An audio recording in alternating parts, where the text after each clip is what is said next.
Berlin. Zdravейте. And welcome back to our little Bulgarian adventure. It's been a bit of a chilly week this week. Yeah, definitely chilly. And grey. Yes, we didn't get we were supposed to have sunshine most of this week, but we didn't end up with it. It was cloudy most days. Yeah. Which always makes you feel a little bit more... It wasn't nice, was it? No. Tuesday particularly, we had big plans and then we got up and it was grey and it was cold and we didn't do an awful lot. But we have given both Petchkas a good workout this week to make sure they're both working properly. And the heat in the house are lovely. Yes, speaking of Petchkas, we've used ours this week to prepare for Christmas. We did. We made our Christmas pudding. We have, and if you want to see how, watch this. So, what are we doing today? Today we're making Christmas pudding. First time I've made one since we've been in Bulgaria. And why are we doing it now? Because it needs time to mature. So I should have done it really about a couple of weeks ago, but today we'll do. So we'll get away with it? We'll get away with it. Okay. All right, let's see what we're going to do. I always find it easier to get all the ingredients prepared in little bowls first. Drives Adam mad with the washing up, but it does make life a lot easier. So what do we start with, Adam? Well, first off, we need 100 grams of soft brown sugar. That's this one. So 100 grams of soft brown sugar into your mixing bowl. We follow that up with 50 grams of breadcrumbs. 50 grams of breadcrumbs.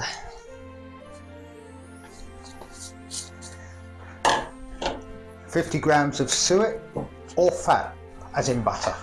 Right, suet in Bulgaria is really quite hard to come by. You can get it. Gemma at Bygron's Pantry does stock it, and you can get it from her. Or you can use a mixture of butter and suet. I grate my butter first, I chill it and grate it and mix it all together. Doesn't need much chilling in this weather. Yeah, it doesn't need much chilling this weather, you're quite right. And next? We need half a teaspoon of mixed spice. Again, really quite difficult to get here in Bulgaria. I am on my last little jar of mixed spice, so I'm not sure how much that is, so I've added other bits to add into it because I don't think I've got quite enough there. We need a pinch of ground cinnamon, which is this one. I do like my puddings quite spicy. I was thinking that was a big pinch. Yeah, and I also will add a pinch of nutmeg. That's not on my recipe. No, but I quite like nutmeg, Adam. And I said I didn't have that much ground spice, so mixed spice, so I'm adding a pinch of nutmeg. Then we need 200 grams of mixed dried fruits. So that's sultanas, raisins, cranberries, anything, cherries. Again, you can get most in the big supermarkets. You can get sultanas and raisins quite easily, as well as cranberries.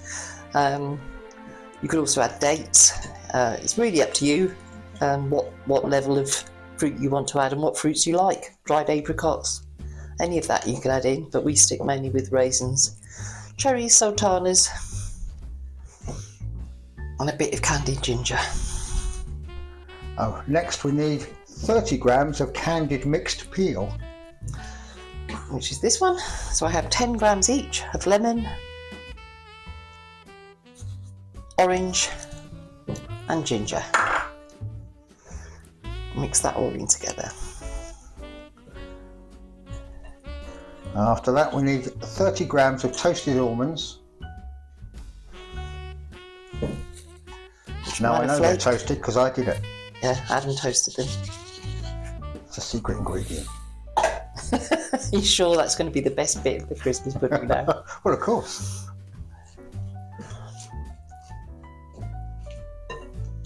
The other thing we might add this year, because we're in Bulgaria, is a few walnuts. I think we might have to. Which I hadn't prepared. Oh no. But I will do now. Before we add the walnuts, what else have we got, Adam? We've got 1 medium cooking apple, chopped. So it says to peel, I leave the peel on. Yeah. Just chop that up and add that in, which gives me my little chopping board back to chop up a few grams of walnuts.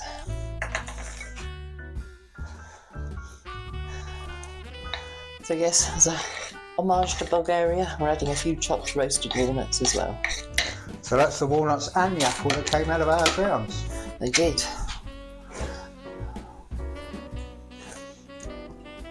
After So that's this, most of your dry. That's all your dry ingredients that's together. all the now. dry stuff. After this, we're on to the wet stuff. So what's the wet stuff, Adam? For the wet stuff, we have 60 grams of sherry, which we actually substituted for orange juice. Because we can't get sherry in Bulgaria. We have looked. If you know where you can get sherry, let us know. Yes. It's also got 2 tablespoons of brandy. That gets mixed in. Again, that's optional. A lot depends on you, how you prefer to have your. Exactly. I was going for 4 tablespoons, but Lynn said 2. We'll start with 2. We'll taste it tomorrow, just before we start steaming it, and see how it goes then. And the last thing that needs to be added at this point is 1 lightly beaten egg.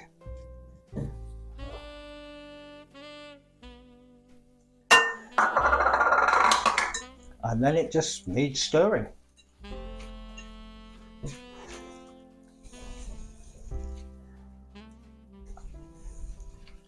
And this is the point when you traditionally make a wish. A silent wish. And you should get everybody in the family to have a stir. Make their silent wishes for Christmas. So it's a fairly wet mix at the moment. And we basically leave this overnight.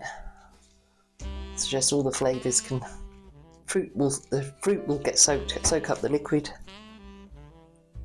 And we leave it overnight till tomorrow morning. And tomorrow we can start cooking it. Excellent. So that's today's work finished on the Christmas pudding.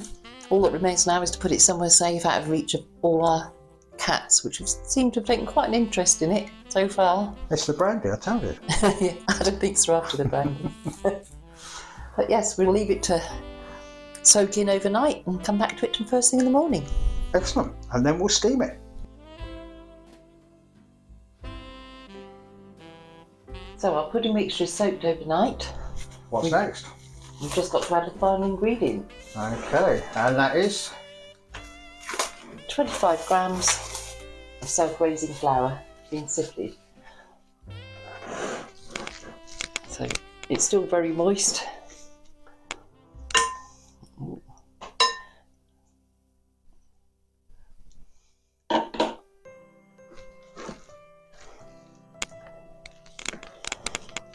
And we just work that through and mix it all in together.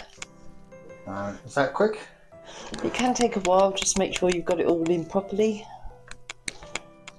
So the mixture's still quite moist, but when we pack it down in the bowl, it should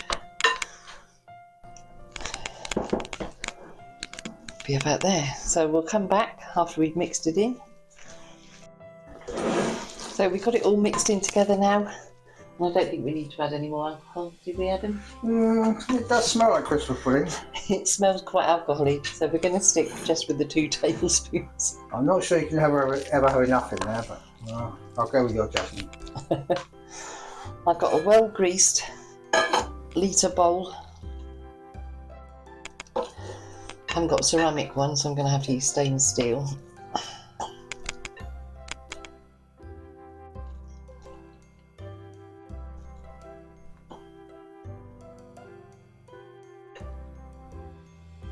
Trying to get all of it in? I'm trying to get all of it in, which it should all go. What size is your bowl? The bowl is just over a litre, I think. But yeah. Once you've got your mixture in, firm it down all the way around. You've missed a bit. Not missed a tiny bit. That could be the best bit. Probably is. Well, after the nuts, obviously. After you're toasted on. Yeah. Yeah.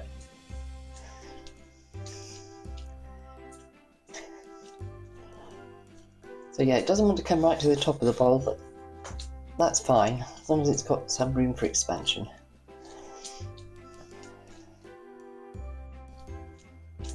Okay, what's Press next? down firmly.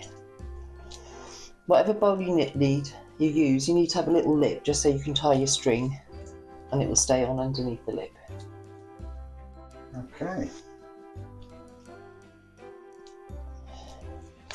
So once we've got it into our bowl and pressed down firmly,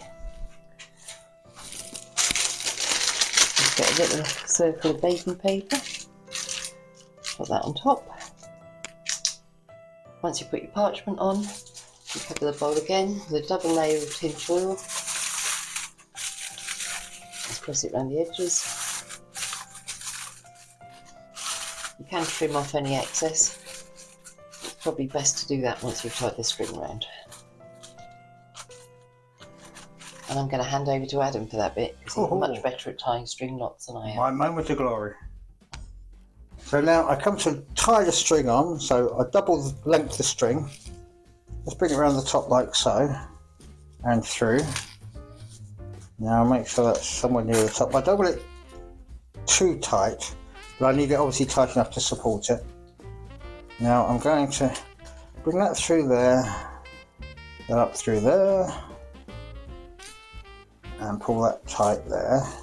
That's still a little bit loose, there's a bit of play in it, but I want to put a handle on it so I can lift it in and out. So I take those two ends, pop those through there like that, and tie my string. I'll do a double knot just in case it decides to fall. And there we have my pudding. Once we've got it all packaged up, just put a big pot of water on the pechka. I put a little trivet in the bottom just to keep it off. When the water's boiling, just lower your pudding down onto the trivet. You want the water to come up about halfway up the bowl, and you've got to be careful during your cooking that you don't run out of water. So my water's just about there. Might add a little tiny bit more.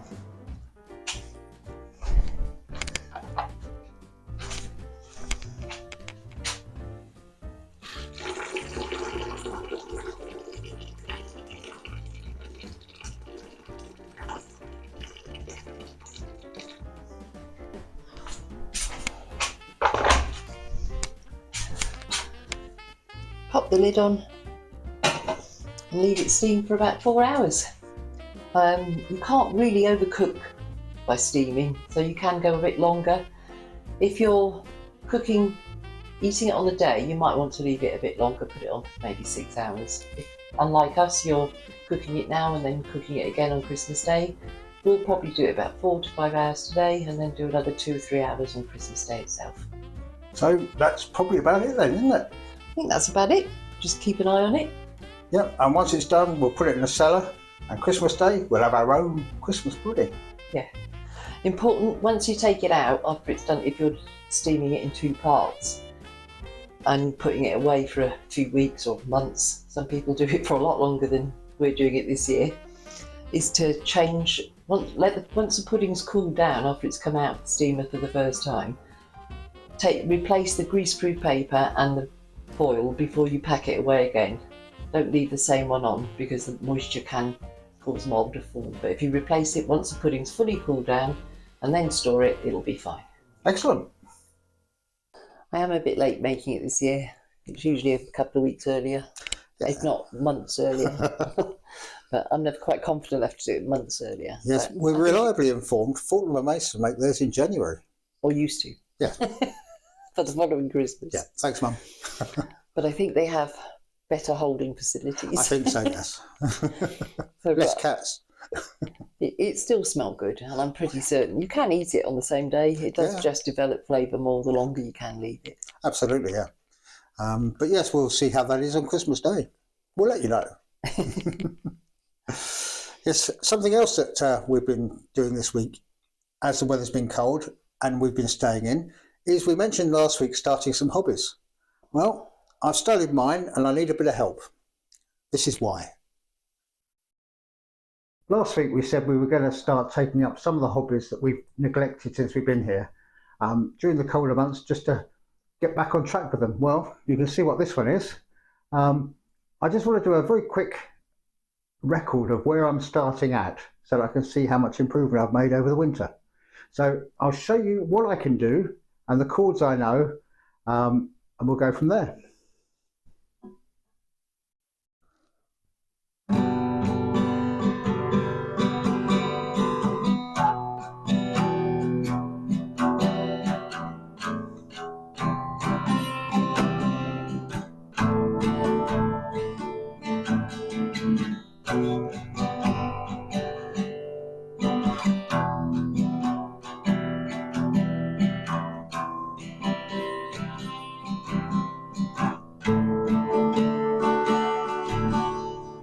So that's 4 of the chords I know.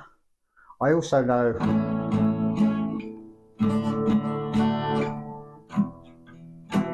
as you can see, I need practice. I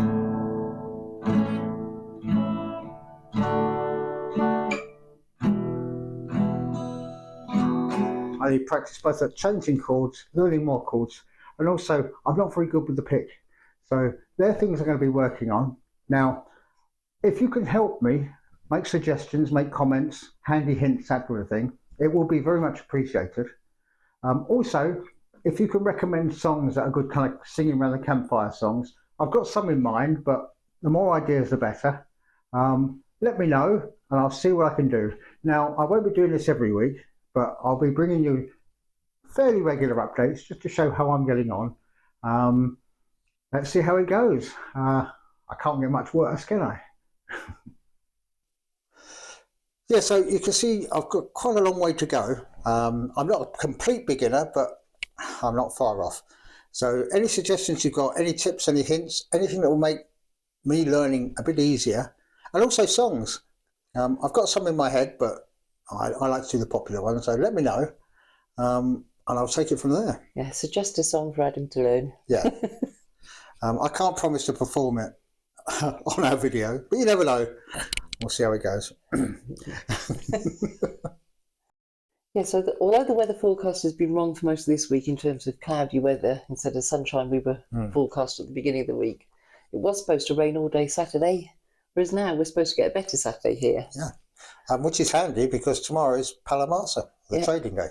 Last Saturday of the month, so they've got their monthly market. Yes. So stock up on your Christmas presents, or if you're just going to socialise, it's a good day out. Yeah. Or a good morning out. Yeah. And we're not sure yet. We may or may not go. Yeah. It will be weather and job dependent. Yes. We'll see how we're doing. If you see us there, say hello. If you don't, it's because we didn't go. And I think that probably brings us up to date for this week. Yes, I can't think of anything else. It always takes us a while to transition between spring, summer, autumn, winter. Yeah, just because we get being outside, coming inside, all that sort of stuff. Yeah, getting our jobs sorted for weather suitable environments. But we think we're just about catching up with ourselves now, so we'll see how we go next week. So just leaves us to say, stay safe. Be well. Do skoro. Do skoro.